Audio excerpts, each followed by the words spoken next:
अभी सुशासन तैयार चल रहा है। मुझे लगता है प्रदेश की पहली ऐसा घटना होगी कि मुख्यमंत्री जी के बेटी और दामाद जाते हैं चित्रकूट पर्यटन टूर पर। उनका निजी मामला है। ये तारीख है 15 तारीख को।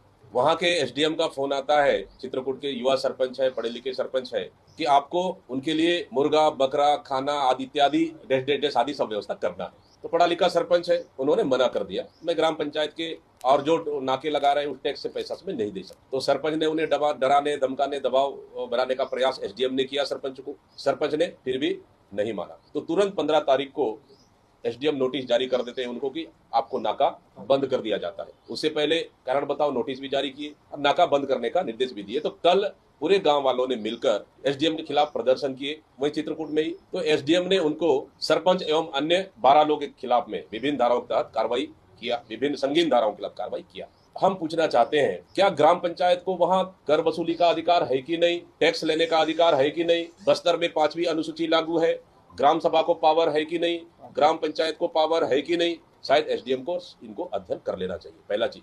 दूसरा चीज, आखिर दामाद तो सीएम के ही नहीं, वो हमारे भी दामाद है, राज्य के दामाद है। अगर उनको मुर्गा बकरा खिलाना ही था, सरकार पास पैसा नहीं है, एसडीएम पास पैसा नहीं है, प्रोटोकॉल पास पैसा नहीं है, तो हमें बोल देते। मैं वहां का क्षेत्र का विधायक रहा हूँ, उस क्षेत्र का मैं सांसद रहा हूँ, वो हमारा भी दामाद है और मैंने तो राज्य का दामाद भी कहा, तो हम उनको व्यवस्था कर देते। मैं स्वागत करने खुद भी चले जाता, तो पारिवारिक संबंध भी बढ़ता, हमें भी अच्छा लगता। लेकिन बदले की भावना से एक सरपंच के ऊपर नोटिस देना, कार्रवाई करना, क्या यही सुशासन है? क्या छत्तीसगढ़ में एक आदिवासी मुख्यमंत्री, खैर अपने आप को आदिवासी तो मानते नहीं है, जनजाति मानते हैं, एक जनजाति मुख्यमंत्री एक आदिवासी सरपंच के ऊपर कार्रवाई करवाते इसलिए कि उनकी दामाद के लिए आवभगत नहीं हो पाया। तो सेवादार इतने सेवा कर रहे हैं, मैंने आज तक तो छत्तीसगढ़ के राजनीति मैंने नहीं देखा। आदरणीय साथियों, ये बड़ा गंभीर विषय है। बस्तर में एक एक पैसा हम चाहते हैं जनता के उपयोग के लिए हो। बस्तर का पैसा वहां के लोगों के लिए, वहां के आदिवासियों के लिए, वहां रहवासियों के लिए उपयोग हो, वहां के खनिज संपदा उनके लिए उपयोग हो। लेकिन अजीब सा मामला है, मुझे बोलने में भी अच्छा तो नहीं लग रहा है, लेकिन सवाल है कि एक आदिवासी सरपंच के ऊपर एफआईआर होता है, वो भी मुख्यमंत्री के दामाद और बेटी के लिए। वो हमारे भी दामाद है और राज्य के भी दामाद है। लेकिन इस तरह से अगर एक सरपंच के ऊपर दबाव डालकर मुर्गा खाना बकरा के लिए अगर पंचायत से पैसा मांगा जाएगा, तो फिर प्रदेश का क्या हालत होगा?